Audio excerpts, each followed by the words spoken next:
आज के क्लास में हम मूविंग वर्टिकल प्लेट का न्यूमेरिकल करेंगे। इसका डेरिवेशन भी हमने किया है। इसमें जो फॉर्मूला है उसी के बेस पे न्यूमेरिकल है। क्वेश्चन को पढ़ते हैं। A jet of water of diameter 10 centimetre strike a flat plate normally with a velocity of 15 metre per second. The plate is moving with a velocity of 6 metre per second in the direction of the jet and away from the jet. Find force exerted by the jet, work done by the jet, third power of the jet in kilowatt, fourth efficiency of the jet. तो हमको question में सबसे पहले क्या क्या given है उसको देख लेते हैं। हमको गिवन है ये जेट का डायमीटर दिया हुआ है, इसका डायमीटर दिया हुआ है 10 सेंटीमीटर, जेट का वेलोसिटी दिया हुआ है v, ये दिया हुआ है हमको 15 मीटर पर सेकेंड। ये मूविंग प्लेट का वेलोसिटी दिया हुआ है u 6 मीटर पर सेकेंड। इतना हमको दिया हुआ है। तो सबसे पहले हम गिवन को लिख लेते हैं। गिवन है हमारे पास वेलोसिटी है capital V 50 metre per second, velocity of jet है ये। u दिया हुआ है 6 metre per second, velocity of moving plate है ये। डायमीटर दिया हुआ है 10 सेंटीमीटर मतलब 0.1 मीटर। तो इसका एरिया कितना हो जाएगा π/4, 0.1 का स्क्वायर। तो ये हो जाएगा एरिया हमारा 0.00784 मीटर स्क्वायर। हमको क्या निकालना है यहाँ पे? सबसे पहले force exerted by the jet in the direction of jet निकालना है। तो वो क्या होगा? फोर्स हमारा Fx होगा। तो हमको पता है मूविंग प्लेट के केस में जो वाटर जेट है relative velocity v minus you से प्लेट पे, मूविंग प्लेट पे स्ट्राइक करता है और इसी वेलोसिटी से डिफ्लेक्ट होकर बाहर जाता है।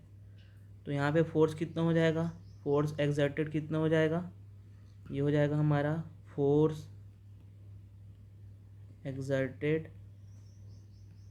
Bye jet, water jet on moving plate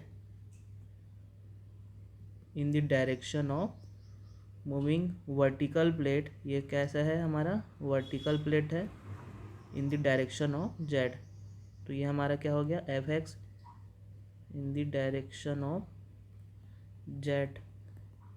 तो हम सबसे पहले Fx का वैल्यू निकाल लेते हैं। तो इस केस में क्या आता है? ρ a v माइनस यू का स्क्वायर।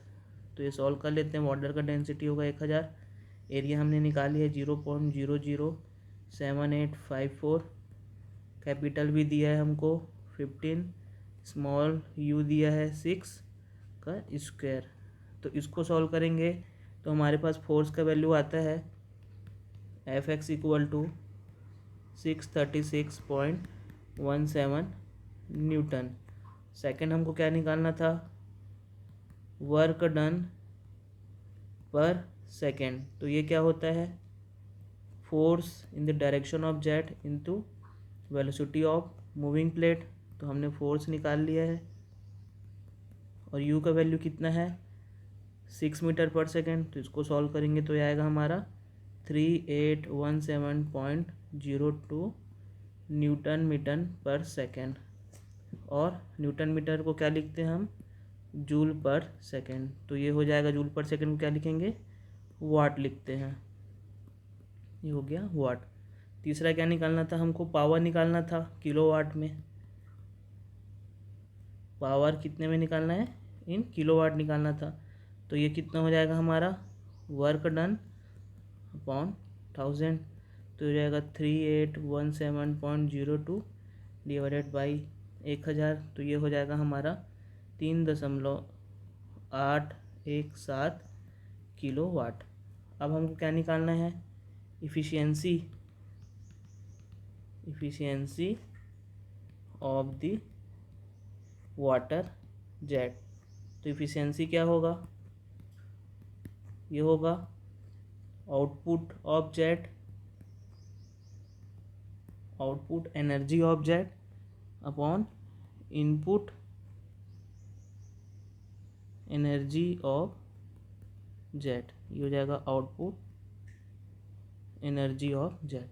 तो हमको पता है इनपुट एनर्जी क्या होगा, इनपुट एनर्जी क्या होगा, इनपुट एनर्जी ऑफ जेट, तो ये होगा kinetic energy of water, kinetic energy of water jet जो मूविंग प्लेट से टकरा रहा है।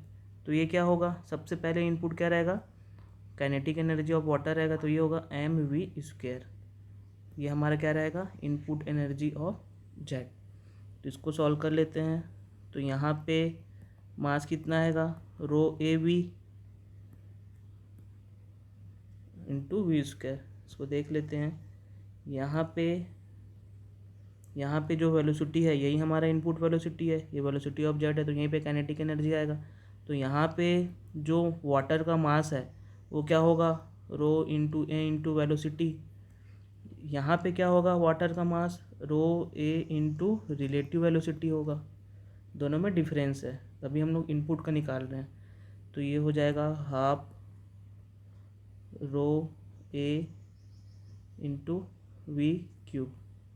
तो इसका वैल्यू निकाल लेते हैं इनपुट एनर्जी का। तो input energy of water jet equal to आएगा 1/2, डेंसिटी का वैल्यू आएगा 1000, एरिया आएगा 0.00784 और वेलोसिटी कितना दिया हुआ है 15, इसका क्यूब। तो ये हो जाएगा हमारा input energy 13253.6 Newton metre per second या जूल पर सेकेंड। और आउटपुट ऑफ जेट क्या है, ये हमने निकाल चुके हैं। आउटपुट ऑफ जेट पर सेकेंड, यही हमारा क्या है, वर्क डन है, work done by jet on moving plate, यही मेरा आउटपुट रहता है, आउटपुट एनर्जी रहता है। तो इसका वैल्यू कितना आया था, 3817.02 न्यूटन मीटर पर सेकेंड। यहाँ से हम इफिशिएंसी निकालते हैं, efficiency of jet equal to output upon input. तो ये हमारा आउटपुट है, इनपुट कितना है 13253.6। तो इसको सॉल्व करते हैं तो हमारा आता है 0.288, मतलब इफिशिएंसी कितना आएगा 28.8%। सिंपल क्वेश्चन था, सिस्टमेटिक ढंग से इसको सॉल्व करना है। इस क्वेश्चन में कुछ डाउट है तो आप पूछ सकते हैं, बहुत ही सिंपल क्वेश्चन है। Okay, thank you.